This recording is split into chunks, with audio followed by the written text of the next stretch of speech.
তাড়াতাড়ি আয়, জুতো পরে যা। ছটা যাবি না তো? চ চ আয় আয়, বাবা আসছে, তুই আয়। তারপরে নামবি, বাবাকে আসতে দে, আসতে দে, তারপরে যাবি। যা, ডাইনোসরটা ধরবে নিচে, যা যা, ডাইনোসর আসুক তোকে ধরে নেবে। বাবা আসুক তারপর যাবি, একা যাস না, বাইরে খুব হাওয়া দিচ্ছে, এখন যাস না। ঘড়িতে এখন সময় দুপুর 3টে। ডিউটি থেকে ফিরে শ্রীহানের বাবা এই খাওয়া দাওয়া করে উঠল, আর এখন দুজন মিলে বেরোচ্ছে বাইরে ঘুরতে। কি নিয়েছিস রে? এই কোথায় যাচ্ছিস তুই? তুই কোথায় যাচ্ছিস? মামাকে বল কোথায় যাচ্ছিস? তুই কোথায় যাচ্ছিস ঘুরঘুরি করতে? তুই কোথায় যাচ্ছিস বল মামাকে। টাটা পুটাই, টাটা করে দাও মামাকে। টাটা। যাও, তার চলে আসবে ঘুরে এসে, তারপর ঘুমু ঘুমু ঘুমু ঘুমু করবে এসে। চলো চলো। যাও, আস্তে আস্তে যাও, আস্তে আস্তে।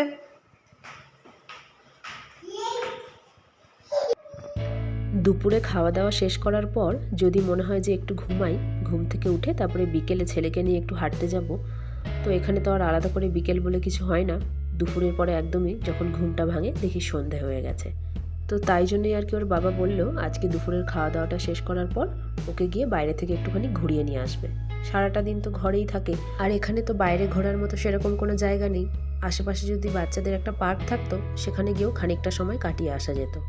আজ আমার খাবারের থালা নিয়ে বসতে বেশ অনেকটাই দেরি হয়ে গেছে। ভাবছি এই বসবো বসবো, তখনই হঠাৎ করে একটা কাজ চলে আসছে, দিয়ে আর বসা হচ্ছে না। আর খাবার খেতে বসে যদি একটু শান্তিতে খাওয়া না যায় তাহলে কিন্তু একদমই ভালো লাগে না। আজকে ডিউটি থেকে ফেরার পথে শ্রীহানের বাবা মুদি দোকান থেকে অনেক কিছু জিনিস কিনে নিয়ে এসছে। এই সামনেই একটা মুদি দোকানের খোঁজ পেয়েছি যেখানে নাকি হোলসেল রেটে জিনিসপত্র দেওয়া হয়। তো এই যে সেখান থেকে নিয়ে এসছে চাল, মুগ ডাল, মুসুর ডাল, বিউলির ডাল, এখানে আছে সয়াবিন, শুকনো লঙ্কা, আর 5 কিলোর একটা আটা। তার মধ্যে কিছুটা বিউলির ডাল এখানে ভিজিয়েছি, এখানে কিছুটা বিউলির ডাল ভিজিয়ে রেখেছি। সন্ধ্যের দিকে দই বড়া খাওয়া হবে, ওর বাবা অনেক দিন ধরেই বলছিল। তো দইটা ঘরে রয়েছে, সমস্ত কিছুই রয়েছে, কিন্তু ডালটাই ছিল না। তো আজকে আনার সাথে সাথে ডালটাকে একটু ভিজিয়ে দিলাম। সন্ধেবেলায় এটাকে গ্রাইন্ড করে নিয়ে তারপরে একটু বড়া বানাবো। মুদিমালগুলো থাক, এখন আর এগুলোতে হাত দেবো না। ছাদে জামা কাপড় আছে, সেগুলোকে তুলে নিয়ে আসি, ছেলেটাকে ঘুম পাড়াবো, ঘুম পাড়িয়ে তারপরে আবার ওগুলোকে সমস্ত কিছু গোছাগুছি করব। চলুন ছাদে যাই, জামা কাপড়গুলি নিয়ে আসি ছাদ থেকে। যা হাওয়া দিচ্ছে, সবই হয়তো শুকিয়ে গেছে। জামা কাপড়গুলোর অবস্থা দেখুন, যা হাওয়ার তেজ, একটাও আর জায়গা মতন নেই। চলুন এগুলোকে, দুদিন ধরে ঠান্ডাটা কম ছিল, কিন্তু আবার হাওয়াটা এত বেড়েছে। কি হাওয়া দিচ্ছে দেখুন, বাবারই দাঁড়ানো যাচ্ছে না, বিশাল একেবারে হাওয়া দিচ্ছে। দুদিন ঠান্ডাটা কম ছিল কিন্তু হাওয়াটা এত পরিমাণ চলছে না আবার কাল থেকে, যার জন্য ঠান্ডাটা আরও বেশি বেড়ে গেছে। বিশাল হাওয়া দিচ্ছে।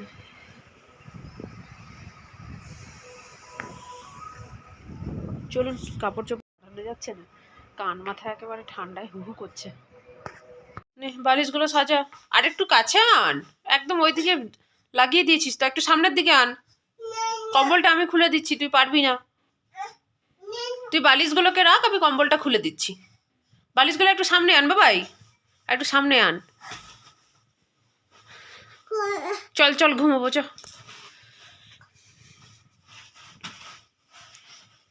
এখন সন্ধে 6টা, চলে এসেছি রান্নাঘরে। বড়াগুলোকে এখন বানানো শুরু করব।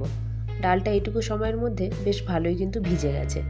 আমার এই মিক্সির বাটিটা মোটামুটি ছোটও নয় আবার খুব বেশি বড়ও নয়। যা ডাল ভিজিয়েছি একবারে এটার মধ্যেই গ্রাইন্ড করা হয়ে যাবে। এই ডালটার মধ্যেই দিয়ে দিচ্ছি বেশ কয়েকটা আদার টুকরো আর 4-5টা কাঁচা লঙ্কা। ব্যাস, এটাকে দিয়ে এবার ডালটাকে গ্রাইন্ড করে নেব। আমি এটাকে একবারে মিহি পেস্ট করিনি, একটু দানা দানা রেখেছি। এবার ভালো করে পুরো মিশ্রণটাকে ফেটিয়ে নেব। দিয়ে দিয়েছি খানিকটা পরিমাণ নুন। ডালটা যতক্ষণ না পর্যন্ত সাদা রং হয়ে আসছে ততক্ষণ পর্যন্ত কিন্তু একই রকমভাবে ফেটিয়ে নিতে হবে। চলুন, মিশ্রণ আমার একেবারে এখন রেডি, আর এখন শুধু গরম গরম বড়াগুলোকে ভাজার পালা। এক খেপ বসিয়েও দিয়েছি বড়াগুলোকে ভাজার জন্য, আর এদিকে বসিয়ে দিয়েছি গরম জল। জলটা কিন্তু বেশ ভালো মতো ফুটিয়ে নেব, আর তার মধ্যে দিয়ে দেবো খানিকটা পরিমাণ নুন। চলুন, একটা ব্যাচ আমার উঠে গেছে বড়ার, এটা আবার দ্বিতীয় নম্বর।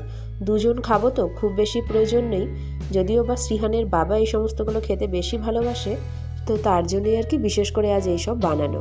চলুন এ কটাকে এবার তুলে ফেলি, নয়তো পুড়ে যাবে।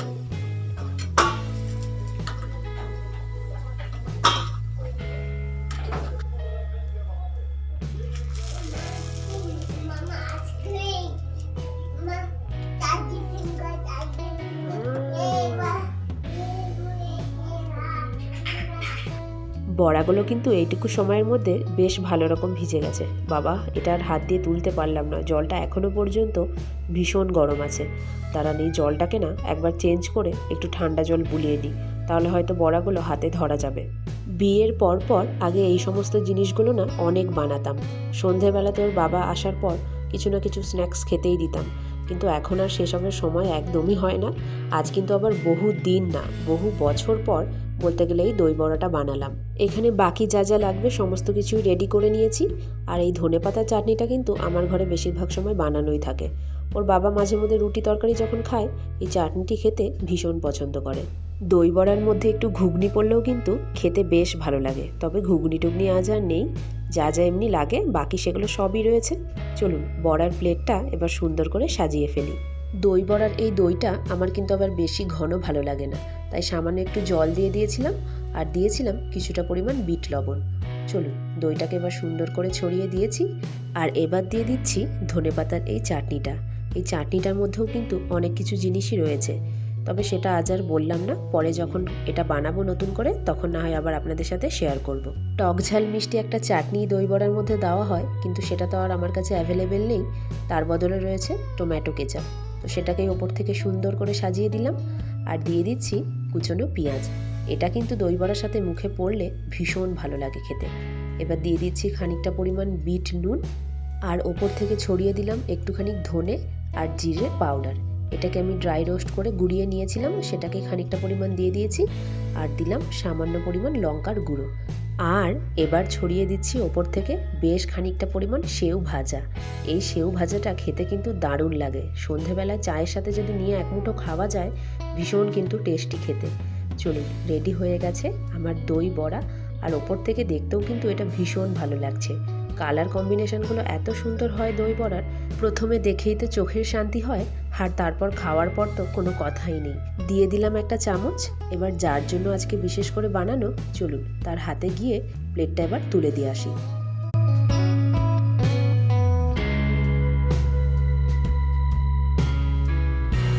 নাও দই বড়া, থ্যাংক ইউ। খাও, খেয়ে বলো কেমন হয়েছে। আচ্ছা ঠিক আছে। অনেকদিন বাদে, এবারে দই বড়াটা অনেকদিন বাদে হলো।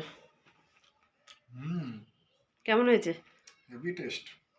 একটু যদি ঘুগনি থাকতো তাহলে বেশি ভালো হতো, ঘুগনিটা নেই, তাও হঠাৎ করে আজকে ডালগুলো আনাতে হয়ে গেল। চলো খাও তাহলে। Thank you. ওয়েলকাম। তুমি খাও, আরও দুটো রাখা রয়েছে, যদি লাগে তাহলে বলে দিয়ে দেবো। এরকম লোভনীয় খাবার চোখের সামনে থাকলে প্রাণটাকে আর কতক্ষণ আটকে রাখা যায় বলুন দেখি। নিজের জন্য সুন্দর করে সাজিয়ে নিয়েছি একটা প্লেট।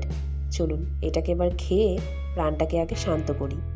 জানি না খেতে কীরকম টেস্টি হয়েছে, তবে ওপর থেকে দেখতে কিন্তু ভীষণ ভালো লাগছে। এরকম সুন্দর সুন্দর লোভনীয় খাবার যদি ঘরে বসেই বানিয়ে খাওয়া যায় তাহলে তো আর কোনো কথাই নেই। ঘরের একদম টাটকা বানানো খাবার শরীরের পক্ষেও ভালো, আর খেতেও কিন্তু বেশ ভালোই লাগে। এক চামচ মুখে পুড়তেই প্রাণটা যেন একেবারে জুড়িয়ে গেল। খুব সুন্দর কিন্তু নরম হয়েছে বড়াগুলি। চলুন ব্লগটাও তাহলে আজকে এখানেই শেষ করছি। ভালো লাগলে একটা করে লাইক কমেন্ট শেয়ার করবেন। তাহলে সকলেই ভালো থাকবেন, সুস্থ থাকবেন। খুব তাড়াতাড়ি দেখা হবে পরের আরেকটি নতুন ভ্লগে।